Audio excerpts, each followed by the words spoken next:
Hi there. I thought I'd show this game because I like the nature of my winning attack, and it exemplifies reasons why I'm transitioning to 1c4.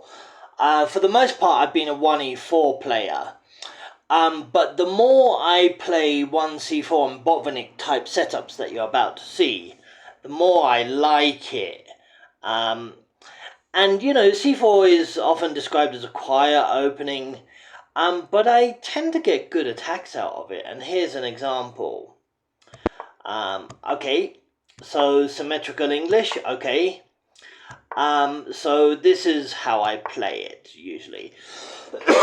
When I see that, sometimes I opt for d4, but not here. The type of setup I like is typically known as Botvinnik setup.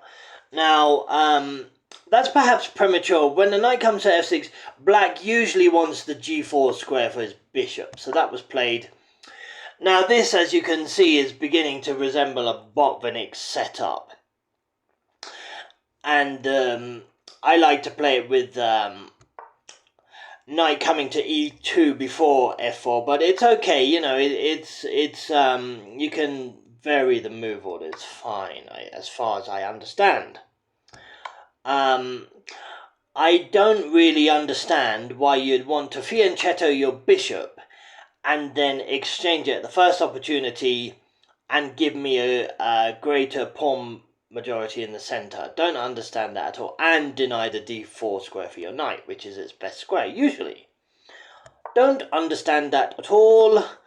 Yep, I want control of the dark squares, so f3 is better than e2. Now he starts fooling around here, and it has to be punished. Right, okay, so I castled as you do. I quite like this position. I think it has attacking potential and positional advantages, such as the nice diagonal for my light square bishop, which I will open up in due course, and the b-file, and I quite like it. This is provocative and ambitious. I didn't really think about my following moves because I don't really think I have to. I was contemplating bishop c1, but I mean, I think e3 is as good as d2. Okay, I don't want to exchange minor pieces, not really. So, I mean, I play knight takes knight, he plays queen takes knight. He's hitting my g-pawn and my c-pawn. Yeah, I can counter with, like, queen f3, but he can castle queenside or f6, and we have a game. So, I wanted to avoid the exchange of minor pieces. I was contemplating knight h2, but I thought knight d1 was slightly better, because I might want to push my queen out for b3 or something like that. This move is, he could argue perhaps it's prophylactic, but it's so weakening and it's asking for trouble. It actually costs him the full point in the middle game. Yep, okay, so this, I just thought, he's expanded on kingside. He's grabbing material. I don't want to exchange minor pieces. He's not going to have a great deal of king safety. My attack, I'm going to get the attack in at some point. I didn't mind dropping a pawn. He's brave. He's very brave indeed.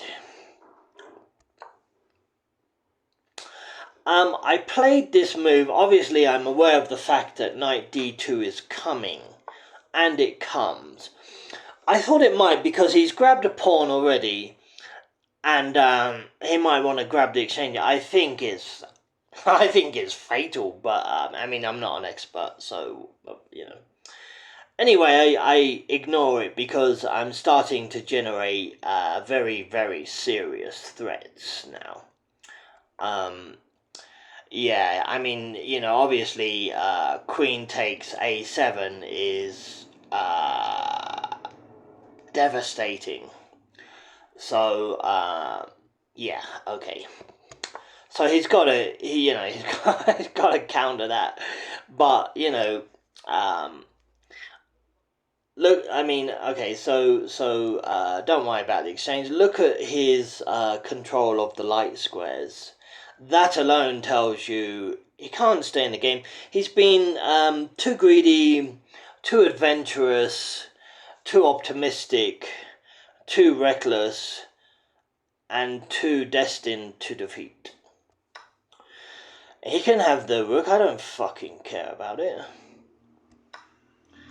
Um, yeah, the computers say he's supposed to go queen e2 here, after which bishop takes f1 wins the queen. That's what they were saying. I don't think it's true. I don't know if it's true. Maybe it is true.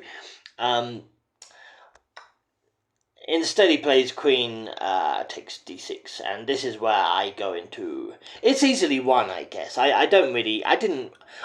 If I'm being honest, I didn't really think about my moves. They just naturally played themselves.